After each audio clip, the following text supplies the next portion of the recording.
वृद्धाश्रम मुक्त भारत करण्यासाठी सर्वांनी प्रयत्न करणे गरजेचे. परमपूज्य गुरुमाऊली अण्णासाहेब मोरे यांचे प्रतिपादन. गजानन दादा शास्त्री यांनी आमदार लोणीकरांच्या सामाजिक कार्यावर उधळी स्तुतिसुमने. स्वामी समर्थांच्या सेवेतून आत्मिक शांतता. सेवेकरी असल्याचा मला सार्थ अभिमान. माजी मंत्री आमदार श्री बबनराव लोणीकर. वृद्धाश्रम मुक्त भारत घडवण्यासाठी सर्वांनी प्रयत्न करणे गरजेचे असल्याचे प्रतिपादन पपू गुरुमाऊली अण्णासाहेब मोरे यांनी केले. ते परतूर येथे आयोजित शासन आपल्या दारी महासंस्कृती महोत्सव व भव्य सत्संग कार्यक्रमाच्या समारोप प्रसंगी बोलत होते. यावेळी संत महतांसह व्यासपीठावर माजी मंत्री आमदार बबनराव लोणीकर, युवा मोर्चा प्रदेशाध्यक्ष राहुल लोणीकर, माजी आमदार विलासराव खरात, माजी आमदार अरविंद चव्हाण, डॉ. प्रफुल्ल पाटील, रवींद्र तोरजय, मंगल जाधव, अनवर देशमुख, रामराव लावणीकर, अंकुशराव बोराडे यांच्यासह मान्यवरांची उपस्थिती होती. पुढे बोलताना गुरुमाऊली म्हणाले की नवी पिढी घडवताना त्यांना श्रावण बाळ घडवणे आवश्यक असून त्याशिवाय देशातील वृद्धाश्रम बंद होणार नाहीत अशीही यावेळी बोलताना त्यांनी नमूद केले. पुढे बोलताना ते म्हणाले की 80% समाजकारण आणि 20% आध्यात्मिक कामाच्या माध्यमातून खऱ्या अर्थाने देशाची प्रगती होऊ शकते. सामाजिक क्षेत्रातील काम करत असताना लग्नावर होणारी अवाढव्य खर्च टाळणे गरजेचे असून यासाठी समाजातील समाजकार्य करणाऱ्या लोकांनी पुढे येऊन काम करावे असेही त्यांनी सांगितले. गुरुमाऊली पपू अण्णासाहेब मोरे यांनी यावेळी आमदार लोणीकर यांनी 1100 सर्वधर्मीय जोडप्यांचा विवाह लावून देण्याचा राबवलेला उपक्रम हा अतिशय स्तुत्य उपक्रम असून आज सकाळपासून महाआरोग्य शिबिर, महिला बचत गटांच्या महिलांसाठी कृषी प्रदर्शन, कर्ज वाटप, रोजगार, स्वयंरोजगार मेळावा अशा प्रकारचे अनेक उपक्रम राबवल्याबद्दल आमदार बबनराव लोणीकरांचे तोंड भरून कौतुक केले.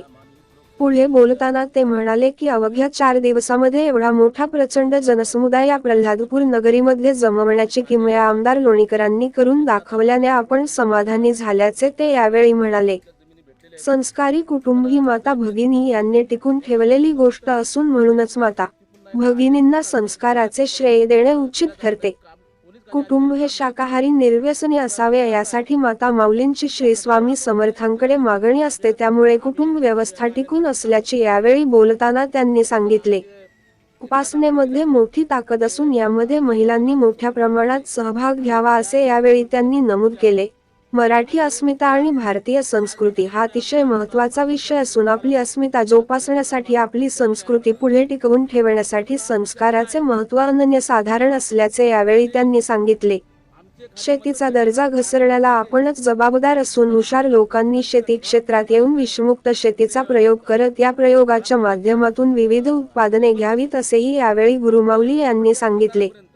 भारतीय आयुर्वेदाच्या माध्यमातून कॅन्सरग्रस्त रुग्णांना उपचार करणे, त्यांचे जीवनमान वाढवणे सहज शक्य असून आयुर्वेदाचा प्रचार आणि प्रसार होणे आवश्यक असल्याचे यावेळी बोलताना त्यांनी नमूद केले. 25 वर्षांनंतर प्रल्हादपूर नगरीत आल्याचा आनंद असल्याचे सांगतानाच मराठवाडा ही संतांची भूमी आहे, या संतांच्या ज्यांनी जन्म घेतला ते भाग्यशाली असल्याचे सांगितले. छत्रपती शिवरायांचे विचार म्हणजे नवचैतन्य, स्फूर्ती, शौर्य. गुरुवर गजानन दादा शास्त्री यांचे प्रतिपादन.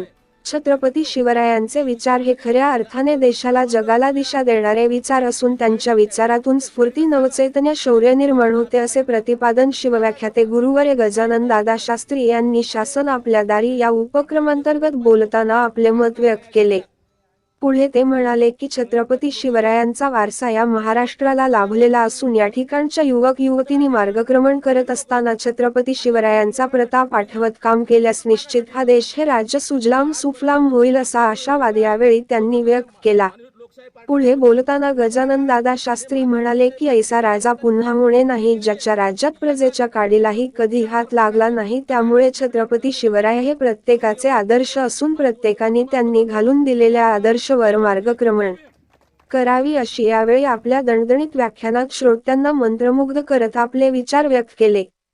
पुढे बोलताना ते म्हणाले की आज या ठिकाणाहून आपली मत व्यक्त करताना एक गोष्ट प्रकर्षाने या ठिकाणी सांगितली पाहिजे, ती म्हणजे तुमच्या मतदारसंघाचा समतोल विकास साधत, सामाजिक भान ठेवत विविध समाज उपयोगी उपक्रम राबवणारे आमदार बबनराव लोणीकर हे निश्चितच कौतुकास पात्र असल्याची भावना यावेळी त्यांनी व्यक्त केली.